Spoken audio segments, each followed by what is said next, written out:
আমি আপনি টেলিভিশনের দিকে তাকাইলাম, ফেরেশতা লিখে ফেলছে। আমি আপনি নারীর দিকে একবার তাকানোর পর নজর নিচের দিকে করলাম, ফেরেশতা গুনাহ লেখে নাই। আবার তাকাইলাম, লিখে ফেলছে। প্রথমবার তাকাইলাম, নিচে তাকাইলাম, লিখে নাই। আবার তাকাইলাম, লিখে ফেলছে। ইয়ালামুনা মা তাফআলুন, যা করছো করে ফেলছে। ভাবেন না আজকে থেকে ভাবনাটা, আচ্ছা আল্লাহ আমাকে দেখে, এটাও আবার আল্লাহর লেখকগণ আমার সব কর্মকাণ্ড লিখে ফেলতেছে। ইন্না লিল্লাহ, আমার হবে কি? আল্লাহ বলে কি আর হবে? 15 নম্বর পারা 2 নম্বর পৃষ্ঠা খোলো, খোলার পর এটা পড়বা যে আমি আল্লাহ কুল্লা ইনসানিন আলজামনাহু তাইরাহু ফি উনুকি, আমি তোমার গলার মধ্যে ছোট্ট একটা খাতা মেমোরি কার্ড ঝুলিয়ে দিয়েছি। অনুখরিজু লাহু ইয়াউমাল কিয়ামাতি কিতাবা, কিয়ামতের মাঠে আমি আল্লাহ এটা খুলবো। ইয়ালকাহু মানশুরা, বান্দা ওইটাকে দেখতে পাবে খোলা অবস্থায়। দেখার পর কি হবে? আল্লাহ বলেন ওই বান্দা দেখা বললে মালি হাজাল কিতাব লা ইগাদিরু সগীরাতাও ওয়ালা কাবীরাতান ইল্লা আহসাহা, নাউজুবিল্লাহ, ইন্না লিল্লাহি। আমলনামার কি হলো? ছোট বড় সব দেখি এই জায়গায় লেখা আছে। আল্লাহ আমি ওই দিনে অপরাধটা করছি, এটাও লেখা এই জায়গায়। ভাইও ছাড় দেওয়া হবে না। এই জন্য আমি আপনি যা করছি সব লিপিবদ্ধ হয়ে যাচ্ছে। তবে তাফসীরের কিতাবে আজীব একটা কথা আমি পেয়েছি, প্রতিদিন আমরা যা করি রাতে এটা আল্লাহর কাছে পেশ করা হয়। সহিফা আসছে হাদিসের মধ্যে, পেশ করার পর কি তাফসীরে আসছে, সহিফা পেশ করার পর আল্লাহ প্রথম পৃষ্ঠা খোলে, ওখানে ইস্তেগফার, শেষের পৃষ্ঠা ওখানেও ইস্তেগফার, মাঝখানের গুলা আর দেখে না। আল্লাহ দিয়ে দেয়। ফেরেশতা বলে আল্লাহ লেখলাম তো এত কিছু, আর তো দেখলেন না। এটা তাফসীরের একটা বর্ণনা। এই কথা বলার পর আল্লাহর পক্ষ থেকে বলা হয় আমি তো জানি কি করেছে না করেছে। প্রথম পৃষ্ঠায় ভালো লেখা, শেষ পৃষ্ঠায় ভালো লেখা, মাঝে কিছু ভুলভ্রান্তি বান্দার হয়ে গিয়েছে, আমি আল্লাহ সব মাফ করে দিয়েছি। তো বলতেছিলাম আমার আপনার আমল নামাটা ফজরের মাধ্যমে যেন শুরু হয়, এশার মাধ্যমে যেন শেষ হয় দিনটা। কথা বুঝে আসছে? তাহলে আমাদের আমল নামায় শুরুতে ফজর, শেষে এশা হবে। হ্যাঁ, মাঝের নামাজ তো ছাড়াই যাবে না, বাকি এদিক সেদিকের ভুলগুলা আল্লাহ চাইলে মাফ করে দিবেন। তো বলতেছিলাম ফেরেশতাদেরকে লজ্জা পাওয়া 2। 3 নাম্বার ওয়াল হায়াউ মিনান নাস, মানুষকে লজ্জা পাওয়া। আজীব একটা হাদিস শোনাই মানুষকে লজ্জা পাওয়ার, বুখারী শরীফের 7 নাম্বার হাদিস। দেখেন আমরা কি মুসলমান না অমুসলমান? সবাই বলেন মুসলমান না অমুসলমান? নবীজির কাছে বাদশাহ হিরাকিলিয়াসের একটা চিঠি গেছে, বাদশার কাছে নবীজির একটা চিঠি গেছে। চিঠির মধ্যে বাদশাহ হিরাকিলিয়াসকে আল্লাহ রসুল দাওয়াত দিয়েছি ইসলামের দিকে। আদউকা বিদিআয়াতিল ইসলাম, আমি আপনাকে ইসলামের দাওয়াত দিছি। আসলিম তাসলাম, ইসলাম গ্রহণ করেন, নিরাপত্তা লাভ করবেন। যদি আপনি ইসলাম গ্রহণ না করেন ফাইন্না আলাইকা ইসমাল আরিসিয়িন, তাহলে আপনার প্রজাদের যত গুনাহ আছে সব আপনার উপর যাবে। কমিশনার সাহেব আপনার এলাকারে আপনি ঠিক করতে হবে। ইনশাল্লাহ, তাহলে আপনি কিন্তু ইনশাল্লাহ লিডিং দিতে পারবেন জান্নাতে যাওয়ার। ইনশাল্লাহ ইনশাল্লাহ ওনার নেতৃত্বে যদি ইনশাল্লাহ এলাকা ঠিক হয়ে যায়, কিয়ামতের মাঠে ইনশাআল্লাহ উনি উপস্থাপন করতে পারবে আল্লাহ আমি আমার দায়িত্বের আমানত রক্ষা করেছি, এটা বলতে পারবে। এবং এই দায়িত্ব হতে পারে ওনাকে জান্নাতি বানায় দিবে, আমানত রক্ষা করা। তো দেখেন রাসূল করিম সাল্লাল্লাহু আলাইহি সাল্লামের চিঠি গেছে বাদশা হিরাকিলিয়াসের কাছে।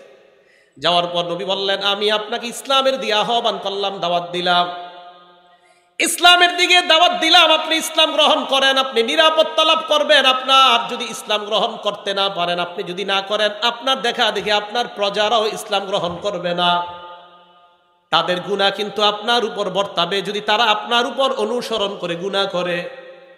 তো এই কথা বলার পর বাদশা হিরাকিলিয়াস চিঠি পড়ার পর বলল আচ্ছা এই জায়গায় কি মক্কার কেউ আছে যাদেরকে এই নবীর ব্যাপারে কিছু জিজ্ঞাসা করা যায়? হ্যাঁ বাদশা, আবু সুফিয়ান নামে এক ব্যবসায়ী এই এলাকায় আসছে, আপনি বললে তাকে ডাকতে পারি। কয় ডাকো। এই জায়গাটা মন দিয়ে শোনেন, আবু সুফিয়ান রাদিয়াল্লাহু তাআলা আন তখনও মুসলমান হয় নাই।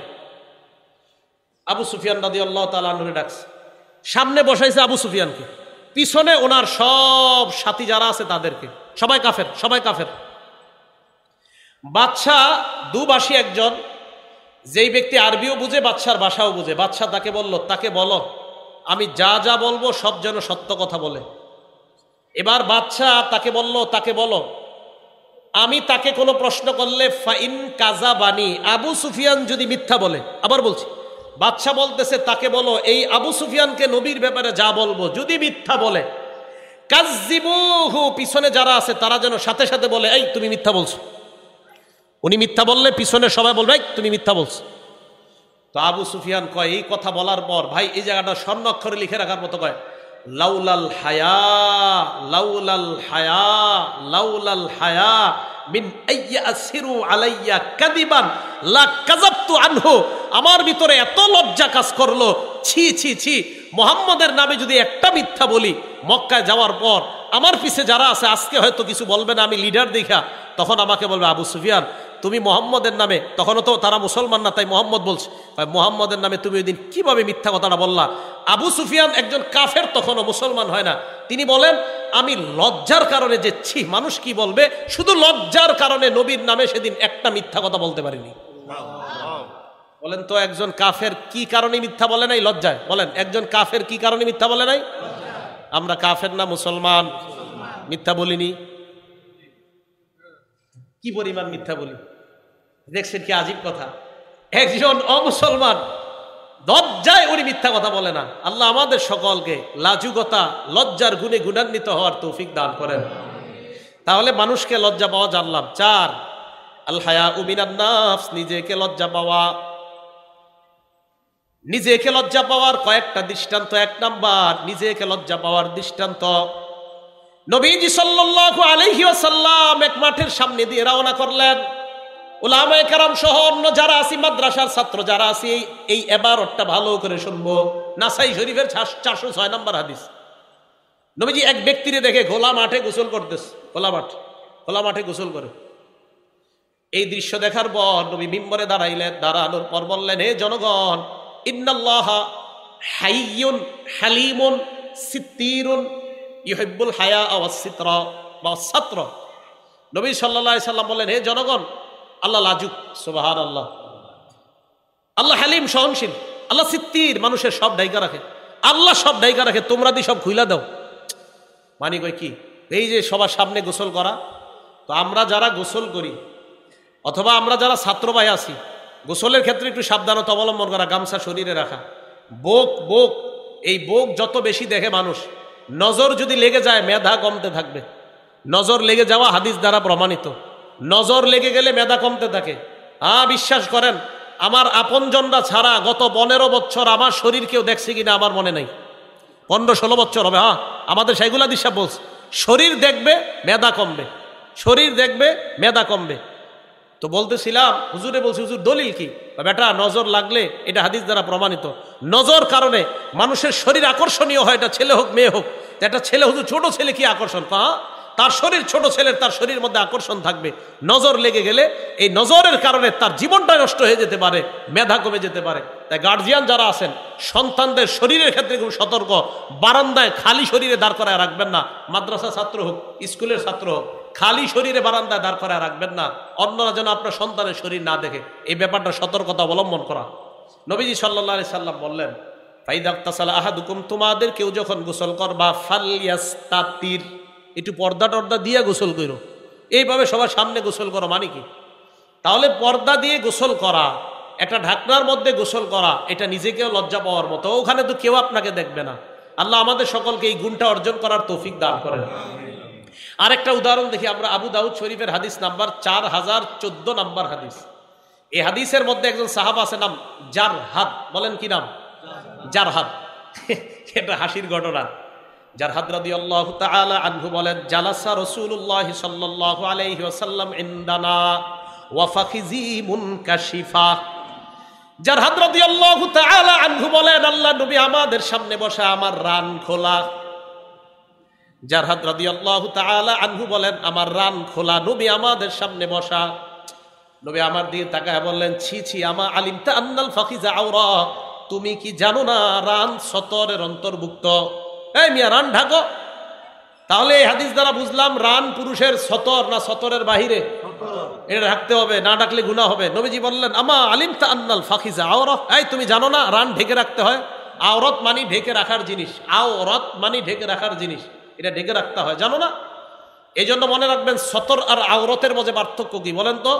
সতর আর আওরত, সতর বলা হয়, মনে করেন মা বোনদেরকে দিয়ে বুঝাই, মা বোনদের সতর কোনটা, আওরত কোনটা? মা বোনদের সতর বাবার সামনে যা খোলা রাখা যায়, মামার সামনে যা খোলা রাখা যায়, মায়ের সামনে যা, বাবা ভাইয়ের সামনে যা খোলা রাখা যায়, চাচার সামনে একটা মেয়ে যা খুলতে পারে এটার নাম সতর। অন্যের সামনে যা খুলতে পারে না মেয়ে, এটার নাম আওরত। তাই অন্য পুরুষের সামনে মেয়ে চেহারা ঢেকে রাখা এটার নাম আওরত, বাবার সামনে চেহারা খোলা রাখা এটার নাম সতর। তো কোনো মেয়ে যদি চেহারা খুইলা কোনো শপিং মলে চাকরি করে এটার নাম কখনো আওরত হবে না, এটা সতর হবে। আর বুঝতে হবে এই মেয়েটাকে ওই শপিং মলওয়ালা মূলত মেয়ের দুর্বলতার মধ্যে যে মেয়েটা একটু চাকরি করে টাকা স্বাবলম্বী হোক, এটা যদি তার মাকসাদ হয় এটা ভালো কথা, কিন্তু তার মাকসাদ এটা না। মেয়েকে ওই দোকানে চাকরি দেওয়ার অর্থ তার মাকসাদ যে এই জায়গায় কাস্টমার আকর্ষণ করা, তার মানে ওই মেয়েটাকে তার দোকানের পণ্য হিসাবে সে ব্যবহার করেছে। এটা পণ্য, নারীকে সম্মান দেয় না। এটা যদি সত্যি হয় নারীর প্রতি তার যে না মেয়েটা অসহায় দুর্বল একটু টাকা পয়সা পাক, এটা ভালো কথা। কিন্তু যদি না উদ্দেশ্য হয়, তা আপনি তো একটা কালা মেয়ের চাকরি দেন না আপনার শপিং মলে, হ্যাঁ? আপনি একটা কালো মেয়ের চাকরি দেন, অসহায় দুর্বল কালো মেয়ের, তা তো দেন না। আমাদেরকে বুঝান, এটা কালো অসহায় মেয়ে, কি কালো অসহায় মেয়ে নাই বাংলাদেশে? একটা কালো অসহায় মেয়ের চাকরি দেন। ওই দোকানদাতা ভালো করে জানে এরে বসাইলে কাস্টমার আসবে না। তাহলে কি এই মেয়েটারে কি বলেন, তার প্রতি কি আপনার অনুগ্রহ করা হলো না তাকে পণ্য বানানো হলো? হ্যাঁ, মা বোনরা আমার কথা বুঝার চেষ্টা করবেন, এখানে আপনাকে পণ্য বানানো হয়, আপনার সৌন্দর্যতাকে পণ্য বানানো হচ্ছে। বলতেছিলাম রাসূল করিম সাল্লাল্লাহু আলাইহি সাল্লাম বললেন, আমা আলিমতা আদনাল ফাখিজা আওরা, তুমি কি জানো না রান ঢেকে রাখতে হয়? আল্লাহ আমাদের সকলকে রান সর্ব অবস্থায় যেন আমরা ঢেকে রাখতে পারি, আল্লাহ তৌফিক দান করেন। এবার আবু দাউদ শরীফের 4015 নম্বর হাদিস শোনেন। এই হাদিসটা লিখে রাখার মতো শেষের অংশটা, আগে প্রথম অংশ শোনেন, শেষের অংশটা ঘরে টানা রাখবেন ডেলি, তাহলে আপনার দ্বারা এই গুনাহ আর হবে না। ক্বালা রাসূলুল্লাহি সাল্লাল্লাহু আলাইহি ওয়াসাল্লাম, আল্লাহ নবী হযরতে আলীকে বললেন, আলী লা তাকশিফ ফাকিজাকা, তুমি তোমার রান কখনো খুলবা না। এরপর নবী বলেন, ওয়ালা তানজুর ইলা ফাকিজি হাইয়িন, কোন জীবিত ব্যক্তির রানের দিকে তুমি তাকাইবা না, জীবিত ব্যক্তির রানের দিকে তাকাইবা না। দেশ গ্রামের মানুষ কাঁচা দিয়া খেতে কাজ করে, রে পুরো অবস্থা খারাপ। ওয়ালা তানজুর ইলা ফাকিজি হাইয়িন, তুমি জীবিত ব্যক্তির রানের দিকে তাকাইবা না। আচ্ছা, এটা ভালো কথা, জীবিত ব্যক্তির রান দেখা জায়েজ নাই, বুঝে আসছে। নবী শেষে যেটা বললেন, এটা ঘরে ঠেলি দরজায় টানা রাখবেন, দেখবেন, বাইরে হইবেন, ঢুকবেন আর দেখবেন। নবীজি বলেন, ওয়ালা তানজুর ইলা ফাকিজি মাইয়িতিন, মরা ব্যক্তির রানের দিকেও তাকাইবা না। মরা ব্যক্তির রান দেখতে আল্লাহ নবী নিষেধ করলেন। তাহলে বলেন, আমাদের সমাজে যারা জীবিত ব্যক্তি তারা যদি রান দেখায়, এটা কি নির্লজ্জতা কিনা? এটা বেহায়াপনা। নবীজি বললেন জীবিত ব্যক্তির রান দেখো না, পরে কয় মরা ব্যক্তির রানও দেখো না। তাহলে বলেন রান এটা কতটা গুরুত্বপূর্ণ একটা অংশ পুরুষের জন্য। এবার আরেকটা হাদিস বললে গুরুত্বটা আরো বুঝে আসবে। হাদিস নাম্বার আবু দাউদের 4017 নাম্বার হাদিস। এক সাহাবা উনি রাসূল করিম সাল্লাল্লাহু আলাইহি সাল্লামের কাছে প্রশ্ন করছেন। এই হাদিসটা হলো এরকম, উলামায়ে কেরাম খুব এই হাদিসের সাথে পরিচিত। আন বাহজ ইবনে হাকিম আন আবিহি আন জাদ্দিহি, বাহজ ইবনে হাকিম তার আব্বা থেকে, তার আব্বা তার দাদা থেকে, এই হাদিসগুলো প্রায় আসে। তো বাহজ ইবনে হাকিম তার বাবা থেকে, তার বাবা তার দাদা থেকে জিজ্ঞাসা করছে, রাসূল করিম সাল্লাল্লাহু আলাইহি সাল্লামকে প্রশ্ন করছে, আওরাতুনা মানাতি মিনহা ওয়া মা নাজার, হুজুর আমরা কাদের সামনে কোন অঙ্গগুলা ঢেকে রাখবো আর কাদের সামনে ঢেকে রাখতে হবে না? নবীজি বললেন, ইহফাজ আওরাতাক ইল্লা মিন যাওজাতিক, তোমার বিবি ছাড়া তোমার ঢেকে রাখার অঙ্গ কারো সামনে তুমি খুলবা না। বাবার সামনেও রান খুলবেন না, ভাইয়ের সামনেও রান খুলবেন না, বোনের সামনেও রান খুলবেন না। নবীজি বললেন তোমার বিবি ছাড়া অন্য কারো সামনে যা ঢেকে রাখতে হয় তা খুলবা না। এই কথা বলার পর এখন দেখেন যেটা জিজ্ঞাসা করছে, এটা আমাদের যুবক ভাই যারা আছি, রাত্রে দরজা লাগায় যারা ফেসবুকিং করি, স্ক্রলিং এফবি করি যারা, আপনারা গার্জিয়ান যারা আছেন, আপনারা কিন্তু জানেন না এরা রাত 11টার পরে পড়ালেখার বাহানায় ভিতর দিয়ে দরজা লাগায় কি যে করে আপনিও জানেন না। এখন শোনেন, তো সাহাবা প্রশ্ন করলেন, হুজুর ইজা কানা আহাদুনা খালিয়া, হুজুর ঘরে দরজা লাগায় যদি কেউ একা একা ঘরের ভিতরে থাকি তাহলেও কি রান ডাকতে হবে? আবার ঘরের ভিতরে একা একা আসি হুজুর, তখনও কি রান ঢাকতে হবে? আবার বলছি, হুজুর ঘরে একা আসি, এই একা একাও কি আমার রান ঢেকে রাখতে হবে? ঘরে কেউ নাই হুজুর, দরজা লাগানো। নবীজি বলেন, ফাল্লাহ আহাক্কু আইয়ুস্তাহইয়া মিন, রাসূল করিম সাল্লাল্লাহু আলাইহি সাল্লাম বলেন, মিয়া ঘরে কেউ নাই, আল্লাহকে লজ্জা পাওয়া আরো বেশি দরকার তোমার। তাহলে ঘরে একা থাকলে রান খোলা যাবে ইচ্ছা করে? জোরে কয় না, রান ইচ্ছা করে খোলা যাবে? অনিচ্ছায় হতে পারে। একা ঘরে থাকলে ইচ্ছা করে রান খোলা রাখা যাবে না। আচ্ছা আরেকটা হাদিস বলি, আবু দাউদ শরীফের হাদিস নাম্বার 4018 নাম্বার হাদিস।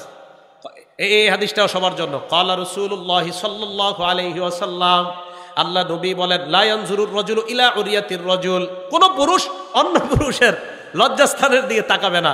ওয়ালাল মারআতু ইলা উরিয়াতিল মারআ, কোন নারী অন্য কোন নারীর লজ্জাস্থানের দিকে তাকাবে না। এরপর নবীজি কি বলে দেখেন, ওয়ালা ইউফজির